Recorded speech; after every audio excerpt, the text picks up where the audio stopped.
dia, bem-vindo a mais um programa da Aliança Evangélica Portuguesa. Estamos já há poucos dias do Natal, multiplica-se o brilho das luzes e as expectativas das crianças quanto aos presentes que vão receber, apesar deste ano as famílias portuguesas verem reduzido o seu poder de compra.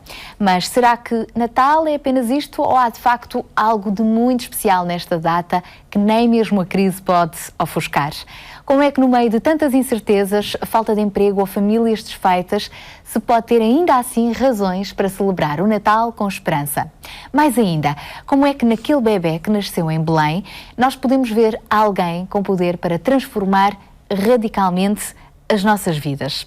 É sobre este assunto que vamos então conversar no programa de hoje com a família Pinto, o Vítor e a Carla. Atualmente eles são um dos casais colaboradores da Remar Portugal, uma associação cristã bem conhecida que trabalha em prol dos mais desfavorecidos, marginalizados e toxicodependentes.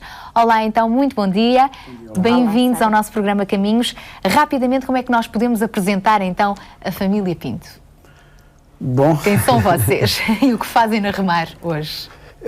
O meu nome é Vítor Pinto, como já foi dito, tenho 47 anos e o meu passado foi tocado pela toxicodependência, não é? E alguns anos da minha vida, mais concretamente dos 20 aos 30, fui um toxicodependente e neste percurso conheci a Carla. Neste entretanto conheci a Carla e porque frequentávamos os mesmos locais, acabámos por nos conhecer e contraímos algum tipo de relação, não contraímos matrimónio e daí estarmos aqui juntos hoje. Ou seja, tudo isto há uma evolução neste nosso conhecimento, nesta nossa relação.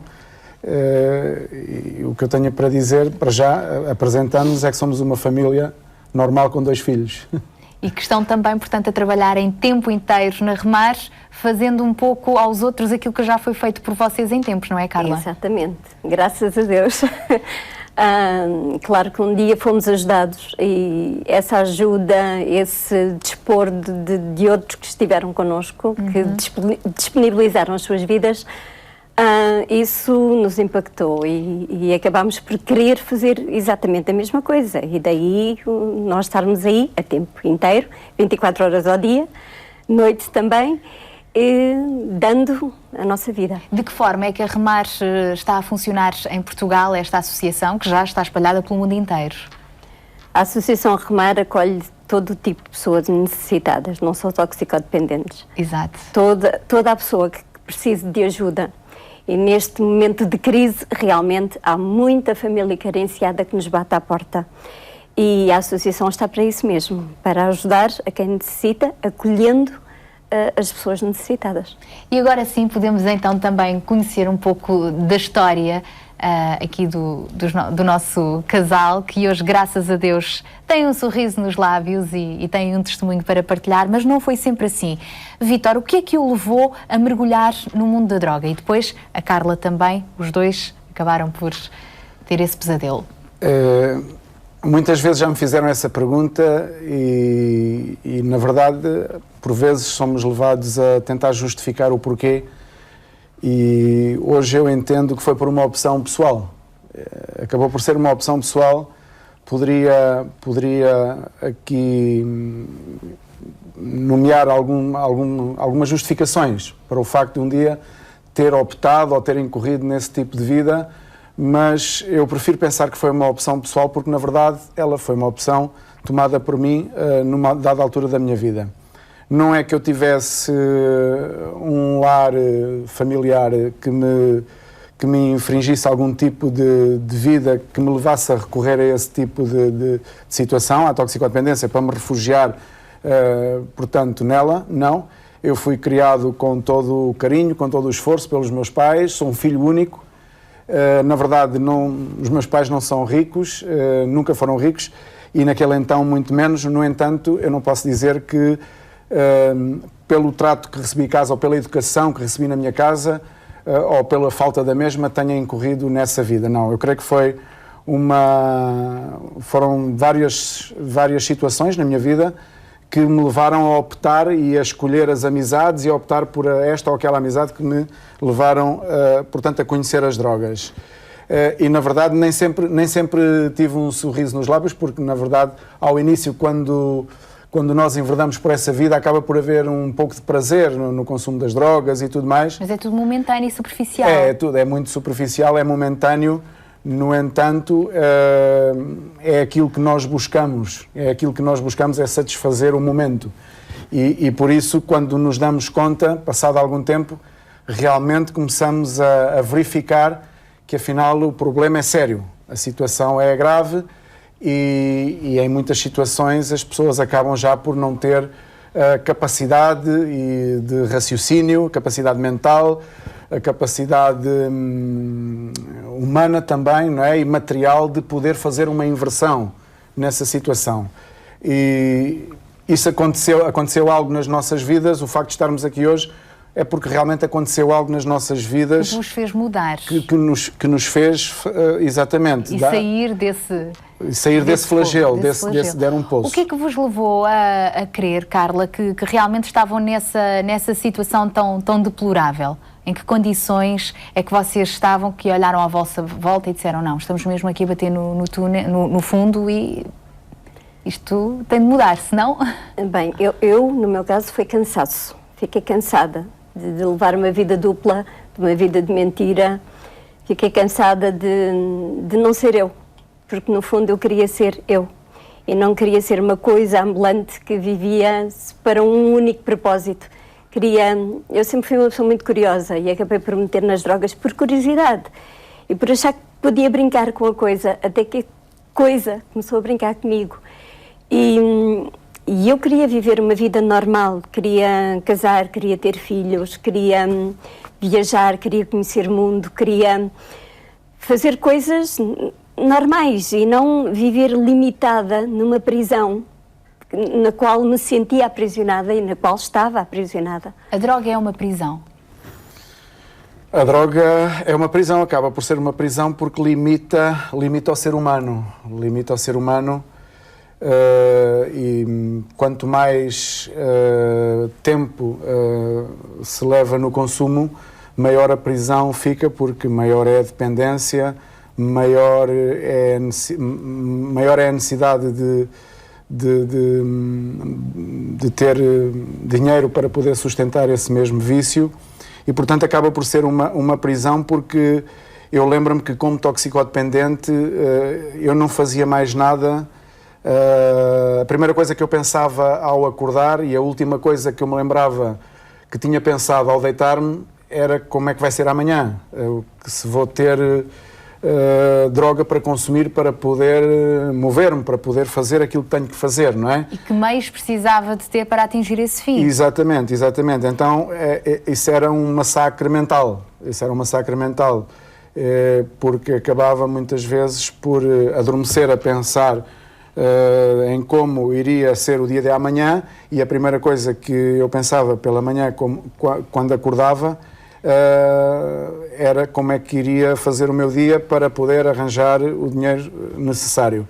Se bem que algumas das noites são passadas em branco, pois que quando não há forma de poder, digamos, sustentar o vício, a pessoa, pois na fase dita de ressaca, não é? Ou da abstenção da droga, ela provoca, portanto, um mal-estar de tal forma que a pessoa nem dormir consegue. Não consegue dormir, não consegue fechar os olhos, para além de outros sintomas que estão ligados à própria abstinência. Então é um massacre.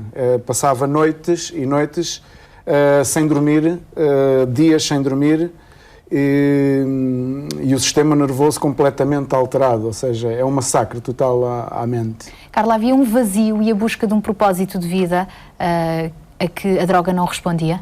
Havia um vazio, porque a droga acaba por preencher momentaneamente qualquer coisa, mas é um flash, é um ápice, são 5 minutos e depois há um vazio maior ainda. Depois há a realidade. Exato, e depois há aquilo que o Vítor dizia, que eu digo na gíria, como é que nos vamos fazer à vida, o que é que vamos fazer a seguir. E realmente esse buraco termina numa cratera gigante, num desculminar, num ir abaixo, num ir a um poço fundo que parece que nos sufoca. Mas graças a Deus vocês não saíram sufocados. Vítor, como é que se deu esta reviravolta e a vossa entrada, neste caso, para a Remar? Prontos, neste momento, e como eu dizia ao início, a Remar é uma organização na qual nós estamos inseridos e fazemos parte. E a Remar veio ao meu conhecimento numa dessas fases em que eu estava com os meus, entre aspas, amigos, e os quais estávamos numa fase, nós tínhamos como que eu costumo dizer isto a título de brincadeira, tínhamos como que uma microempresa, pois comprávamos droga para traficar, mas era pura e simplesmente para podermos tirar partido para o nosso próprio sustento, para o nosso próprio consumo também, não é? Não dava para mais que isso e estávamos nós numa fase, no dia em que eu ouvi falar na Remar pela primeira vez, estávamos numa fase de insolvência. Portanto, tínhamos aberto falência, a firma tinha ido por água abaixo e estávamos os três a falar... Era a firma, era a vossa vida, era tudo aí por água abaixo. Estava tudo por água abaixo, que não havia já por onde ir, não havia forma. E houve um dos meus colegas, amigos, disse, olha, eu conheço uma instituição que é gratuita, a entrada, pois, a gente pode ir quando quiser, não precisamos levar nada de especial, basta que vayamos. Foi assim que me apresentaram a instituição, disse o meu colega. E eu disse, e como é que se chama essa instituição? É a Remar. A Remar não me disse nada, ou seja, era um nome que eu nunca tinha ouvido falar. Estamos a falar há cerca de 18 anos atrás, não é? Eram muito poucas as instituições que se dedicavam, portanto, digamos que à cura ou ao tratamento deste tipo de problemáticas, não é? E eu naquela altura, a Remar não me dizia nada, mas como não tinha nada a perder, como inclusive eu já estava fora de casa, estava a viver já há algum tempo fora de casa, vivíamos num barracão, a nossa empresa tinha sede num barracão, então eu disse a eles, bom, se vocês acharem por bem, eu estou numa de ir, eu amanhã vou já, aqui já não sei como é que vou fazer. Havia também um acumular de um cansaço, como a Carla dizia também, ou seja, já era uma saturação muito grande. E acabaram por ir. E acabámos por ir à Remar. E o que é que lá encontraram, que depois levou o Vítor mais tarde a falar também à Carla da Remar e ela a ingressar também nesta instituição? Bom, eu pessoalmente o que lá encontrei, tudo aquilo que lá encontrei nada me agradava. Inicialmente. A minha primeira vontade foi, quando pus os pés dentro, foi fugir para trás. Eu lembro-me que cheguei à quinta de primeira fase, onde me quiseram ingressar, onde me ingressaram a primeira vez, e quando portanto, o monitor, o responsável desse local, me apresentou as normas da instituição, e eu disse, não, eu aqui não fico. Isto é muita regra. Isto é muita regra, isto é muito complicado para mim. Sim. O meu único problema, disse-lhe eu, o meu único problema é estar agarrado às drogas. Eu só quero libertar-me das drogas. Eu vou estar aqui 2 ou 3 meses, que eu sei, que passa-me a fase da abstinência, passa-me a parte física, e eu depois o resto eu recupero-me, não há problema nenhum. Eu arranjo um trabalho e eu já estava a preparar... Era o seu plano de vida. Era o meu plano. Era mas ali eis que foi surpreendido com algo mais. Entretanto, nessa primeira vez, ele teve a capacidade, a estratégia de me conseguir dar a volta, por assim dizer, e fazer com que eu permanecesse. Eu permaneci cerca de entre 2 a 3 semanas. E realmente, porquê? Porque, pelo menos comigo, acontecia isso. Eu, com 3 semanas, eu já conseguia voltar a dormir, o meu organismo já começava a funcionar, não é? Antes das 3 semanas não conseguia funcionar, na fase da abstinência. E passado 3 semanas, eu acabei, creio que não chegou bem a 3 semanas, eu acabei por me vir embora. O que é certo é que eu considero hoje que alguma coisa ficou dentro de mim, não é?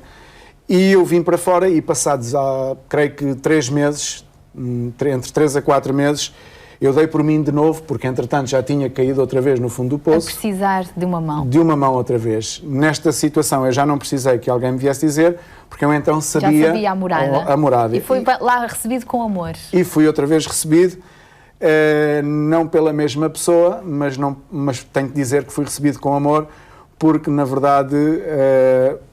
eu cheguei lá com uma mão atrás, uma mão à frente, e a dizer, olha, eu venho aqui outra vez porque eu já não sei o que é de fazer da minha vida. Lá na Remar encontraram então amor, cama, mesa, roupa lavada, alguma disciplina para vos ajudar também a Muita sair disciplina, muita da droga. disciplina. Mas, Carla, houve algo de muito especial que transformou as vossas vidas. Sim. O que foi? Houve. Na realidade, houve uma palavra de conforto, houve uma palavra de ânimo que veio através da palavra de Deus e que nos dava esperança, e que era coisa que a gente já não sabia o que era, nem entendíamos já o que era a palavra esperança. E foi a isso que nos agarramos, uma esperança que vinha de Deus e que vem de Deus ainda hoje.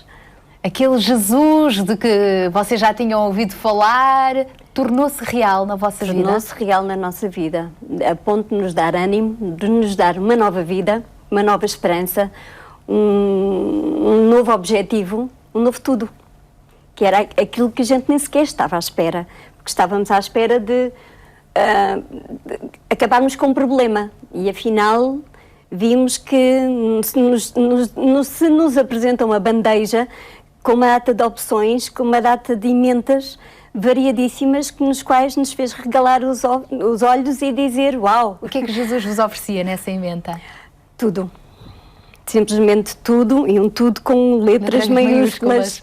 Libertação, salvação, perdão, restauração, não é? Tudo, Sara. E uma vida cheia de esperança. Aliás, o próprio Deus diz na Bíblia que aquilo que Ele tem para nós é realmente, são planos de bem e não de mal, e um futuro cheio de esperança para nos dar o fim que nós desejamos. E há pouco a Carla dizia que, mesmo antes de entrar no mundo das drogas, sonhava ser uma mulher, dizia, normal, com uma família, ser feliz, viajar. E não é que Deus realmente satisfez este seu desejo, este seu sonho. Hoje a Carla já é casada com o Vítor, entretanto acabaram por casar, têm Exato. 2 filhos e já correram realmente meio mundo como missionários a ajudar a instituição Remar noutras partes do mundo, não é? Que países, por exemplo? Como Deus é bom. Como Deus é bom.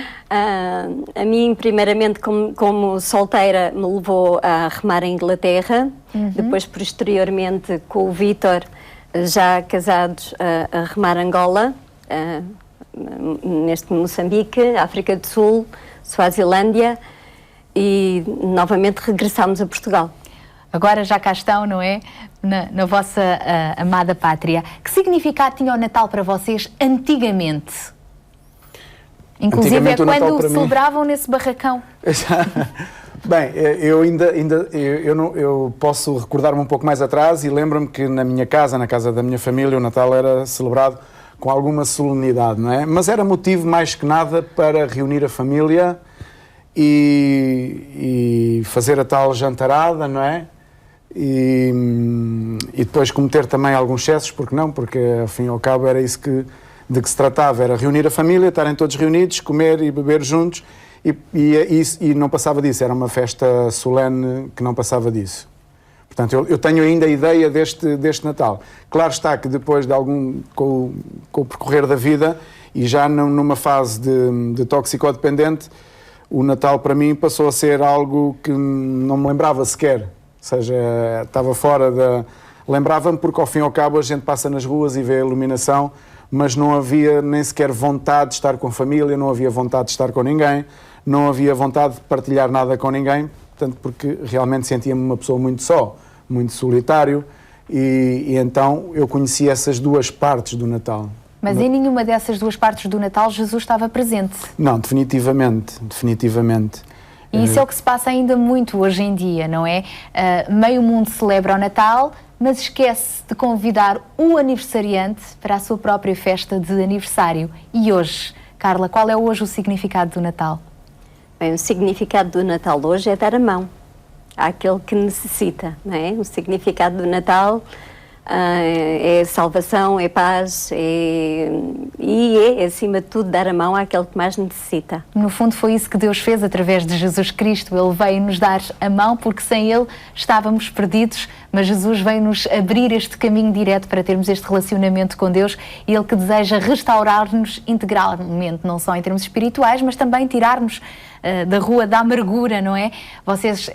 Aconteceu-vos no caso da toxicodependência, mas tantas outras pessoas, cada um de nós tem a sua história, não é? Há áreas da nossa vida em que realmente precisamos que Deus venha ao nosso encontro para nos libertar.